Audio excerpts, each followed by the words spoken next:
12,000 یہودی بندر ہو گئے۔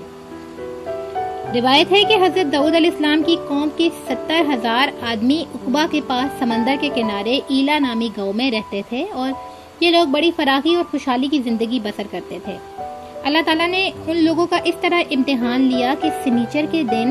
مچھلی کا شکار ان لوگوں پر حرام فرما دیا اور ہفتے کے باقی دنوں میں شکار حلال فرما دیا، مگر اس طرح ان لوگوں کو آزمائش میں مبتلا فرما دیا کہ سنیچر کے دن بے شمار مچھلیاں آتی تھیں اور دوسرے دنوں میں نہیں آتی تھیں۔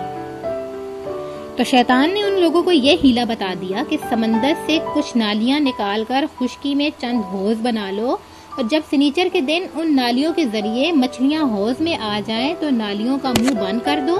اور اس دن شکار نہ کرو بلکہ دوسرے دن آسانی کے ساتھ ان مچھلیوں کو پکڑ لو۔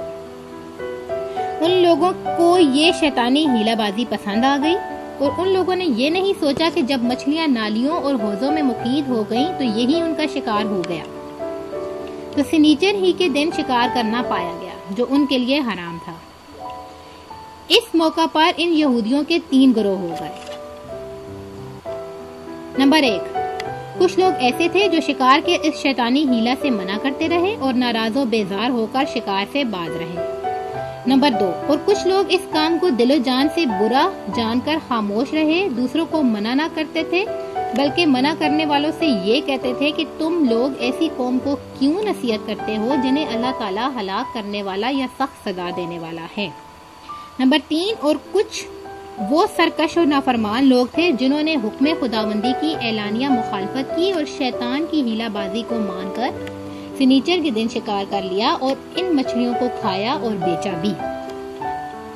جب نافرمانوں نے منع کرنے کے باوجود شکار کر لیا تو منع کرنے والی جماعت نے کہا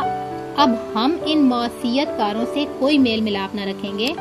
چنانچہ ان لوگوں نے گاؤں کو تقسیم کر کے درمیان میں ایک دیوار بنا لی اور آمد و رفت کا ایک دروازہ بھی بنا لیا۔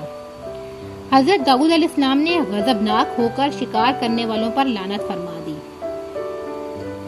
اس کا اثر یہ ہوا کہ ایک دن خطا کاروں میں سے کوئی باہر نہیں نکلا تو انہیں دیکھنے کے لیے کچھ لوگ دیوار پر چڑھ گئے، تو کیا دیکھا کہ وہ سب بندروں کی صورت میں مسخ ہو گئے ہیں۔ ان لوگوں نے مجرموں کا دروازہ کھول کر جب اندر داخل ہوئے تو وہ بندر اپنے رشتہ داروں کو پہچانتے تھے، ان کے پاس آ کر ان کے کپڑوں کو سونگتے تھے اور زارو زار روتے تھے،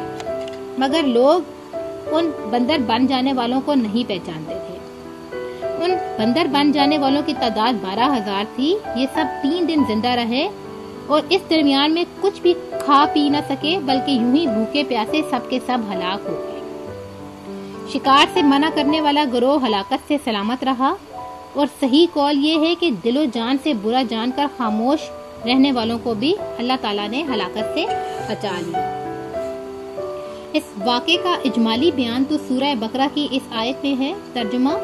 اور بے شک ضرور تمہیں معلوم ہے کہ تم کے وہ جنہوں نے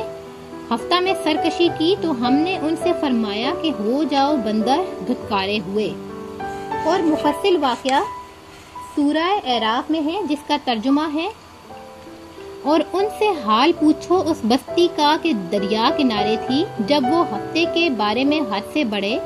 جب ہفتے کے دن ان کی مچھلیاں پانی پر تیرتی ان کے سامنے آتی، جو دن ہفتے کا نہ ہوتا نہ آتی۔ اس طرح ہم انہیں آزماتے تھے ان کی بے حکمی کے سبب، اور جب ان میں سے ایک گروہ نے کہا کیوں نصیحت کرتے ہو ان لوگوں کو جنہیں اللہ ہلاک کرنے والا ہے یا انہیں سخت عذاب دینے والا ہے، بولے تمہارے رب کے حضور معذرت کو، اور شاید انہیں ڈر ہو پھر جب وہ بھلا بیٹھے جو نصیحت انہیں ہوئی تھی ہم نے بچا لیے، اور وہ جو برائی سے منع کرتے تھے، اور ظالموں کو برے عذاب نے پکڑا بدلہ ان کی نافرمانی کا، اور پھر جب انہوں نے ممانعت کے حکم سے سرکشی کی ہم نے ان سے فرمایا ہو جاؤ بندر دھتکارے ہوئے۔ درس و ہدایت، معلوم ہوا کہ شیطانی ہیلا بازیوں میں پڑھ کر اللہ تعالیٰ کے احکام کی نافرمانیوں کا انجام کتنا برا اور کس قدر خطرناک ہوتا ہے، اور خدا کے نبی جن بد نصیبوں پر لعنت فرما دیں وہ کیسے ہولناک عذاب الہی میں گرفتار ہو کر دنیا سے نیست و نابود ہو کر عذاب نار میں گرفتار ہو جاتے ہیں، اور دونوں جہانوں میں ذلیل و خوار ہوتے ہیں۔ نعوذ باللہ۔ اصحاب ایلا کے اس دل دہلا دینے والے واقعے میں ہر مسلمان کے لیے بڑی عبرتوں اور نصیحتوں کا سامان ہے۔ کاش اس واقعے سے مسلمانوں کے قلوب میں خوف خداوندی کی لہر پیدا ہو جائے اور وہ اللہ اور رسول صلی اللہ علیہ وآلہ وسلم کی نافرمانیوں کی پگڈنڈیوں میں بھٹکنے سے منہ موڑ کر صراط مستقیم کی شاہراہ پر چل پڑیں اور دونوں جہانوں کی سربلندیوں سے سرفراز ہو کر